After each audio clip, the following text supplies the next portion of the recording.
ভাইরে ভাই, কি খেলাটা দিল চেলসি। একেবারে পিএসজিকে নাকে দড়ি দিয়ে ঘোরালো চেলসি।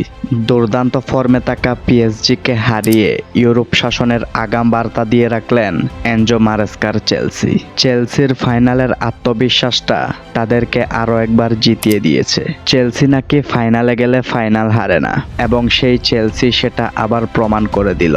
চেলসির বিপক্ষ দল যতই শক্তিশালী হোক না কেন, চেলসি ফাইনালে গেলে শিরোপা হাতছাড়া করে না। এবং আজকে সারা বিশ্ব দেখলো এনজো মারেস্কার মাস্টার ক্লাস।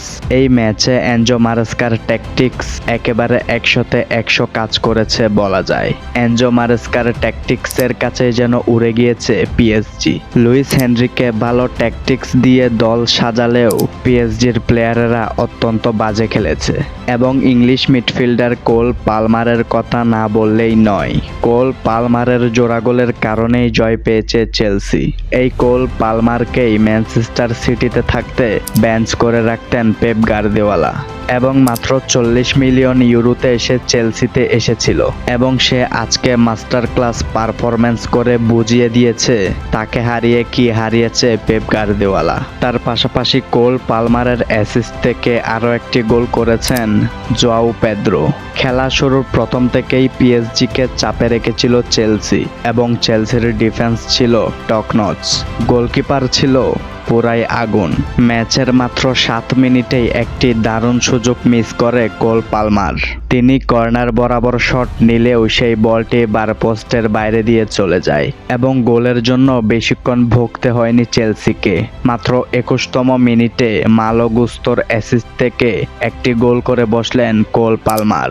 তিনি একটি গোল করে চেলসিকে 1-0-তে এগিয়ে দেন, এবং দ্বিতীয় গোলের জন্য সময় লেগেছে মাত্র 8 মিনিট। ম্যাচের 29তম মিনিটে কোল পালমার আবার গোল করলেন, এবং তিনি জোড়া গোল করে চেলসিকে 2-0-তে এগিয়ে দেন। এরপর তৃতীয় গোলের জন্য চেলসিকে অপেক্ষা করতে হয়েছে 13 মিনিট। ম্যাচের 42তম মিনিটে আবার কোল পালমারের অ্যাসিস্ট।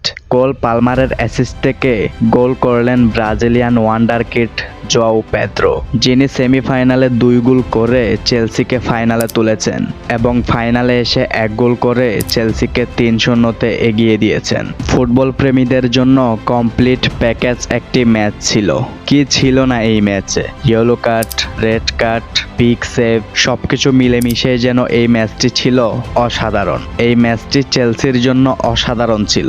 চেলসির প্লেয়াররা যতটা ভালো খেলেছে, পিএসজির প্লেয়াররা ততটাই খারাপ খেলেছে। বিশেষ করে বলতে হয় চেলসির গোলরক্ষক রবার্তো সানচেসের কথা। তার অসাধারণ অতিমানবীয় সেভে চেলসি আজকে ক্লাব বিশ্বকাপের ফাইনাল জিতে গিয়েছে। Congratulation Chelsea.